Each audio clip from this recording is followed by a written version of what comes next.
and friends have identified the man killed in the shooting on Highway 169 in Plymouth on Tuesday night. He was Jay Boughton from Crystal, and a friend said he was shot while he drove his 15-year-old son home from a baseball game. Jay Boughton was a coach in the Armstrong Cooper Youth Baseball Association, and friends say he will be dearly missed. Reporter Delane Cleveland picks up the story from here. It all started here at the field, really. Near the Crystal baseball fields where he used to coach. He was here coaching his son one day, not here the next day. Friends of Jay Boughton remember the man they suddenly lost this week. Greatest assistant coach I've ever had of all the sports that I've coached. I've coached football, baseball, hockey, and soccer, and hands down, he's the best assistant I've ever had. John Ripka calls Jay the best because of the positive spirit he brought to all of the teams he coached. And even when kids are down, he's always lifting them up with spirits and keeping every kid positive. Pretty shaken up. Paul Larson, meanwhile, coached against Jay on a number of occasions. He's just a great guy, a great family guy, a great coach, husband, father, just a pillar in our community for many years. A pillar who died under tragic circumstances. Plymouth police say he was shot Tuesday night while driving south on Highway 169 after some sort of traffic altercation. The shooter, who was in a light-colored SUV believed to be a Ford Expedition or Chevrolet Tahoe, remains at large. I hope that somebody saw something and they can bring the shooter to justice. As police continue their investigation, the local baseball community has set up a GoFundMe page to help support Jay's wife and 2 children. It's a small token of appreciation for all of the joy and knowledge he brought to these Crystal dugouts. Just a super phenomenal person in general. In Crystal, Delane Cleveland, CCX News.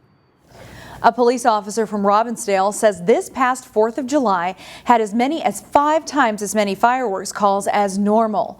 In a report to the City Council this week, a police sergeant said officers were running from complaint call to complaint call on the evening of July 4th. The officers also mentioned they had 6 grass fires and 2 dumpster fires, to the point that police ran out of fire extinguishers. The sergeant said it was truly a public safety issue. He also said people cooperated when they were asked to stop shooting off the fireworks. However, fireworks were a reason to celebrate on Wednesday night in Plymouth. After hosting a virtual event in 2020 because of the pandemic, Music in Plymouth made its triumphant in-person return. Hundreds of people packed the lawn in front of the Hildy Performance Center. People enjoyed food from local vendors. They got to enjoy roving entertainers who made their way through the crowds. And they listened to music from a variety of different bands, while others simply danced the night away. The night was capped off with a 20-minute fireworks extravaganza.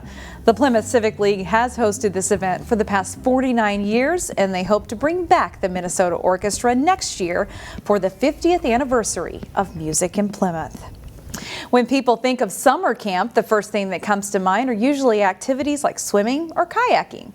But as Delane Cleveland explains, there's a unique summer camp offered in the Twin Cities that lets kids harness their creative and adventurous spirit with something most of us associate with packages.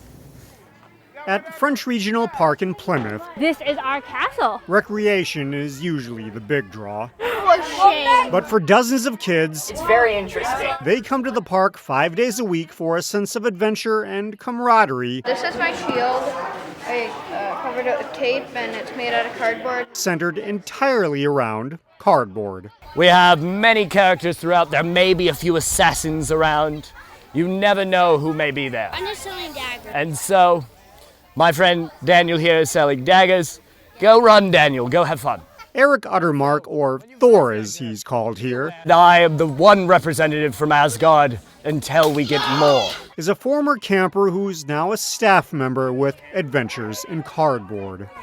It's a summer day camp that's described as a mixture of Capture the Flag and Dungeons and Dragons. As you travel through, it may seem like a bit of chaos, but overall, it's organized chaos, I assure you. At this campsite, the castle, the armor, and all of the weapons are made entirely from, you guessed it, cardboard. So like big swords, big axes, you know, kind of cartoonish sort of shapes. So it's almost the more intimidating, the better. Yet while the weapons are intimidating, The camp itself is anything but.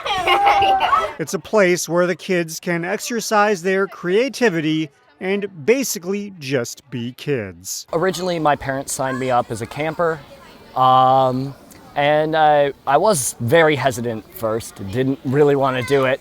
I was 16 at the time, not very happy, but I came here and I loved it. It was absolutely amazing. Amazing because of the sense of community that the campers build with one another. Some people hanging out in our dungeon. As they let their imaginations run wild. Here's a blank canvas. Let's see what you can do. In Plymouth, Delane Cleveland, CCX News. Whiz Bang Days kicked off Thursday in Robbinsdale, but this weekend the Robin Gallery will be making their presence known to residents. On Saturday, July 10th, is our Art on the Lawn, which is about a 10 or 12 year event that we have held. This year, however, we are moving our location to a city-owned lot right on 42nd Avenue North and Broadway, and we will be on the lawn with children's art activities, community art activities, information about the gallery. The corner should provide greater visibility for the event and is only about a block down 42nd Avenue North from the gallery. The event will be from 10 a.m. to 4 p.m. across the street from the Shell station at 42nd Avenue North and Broadway.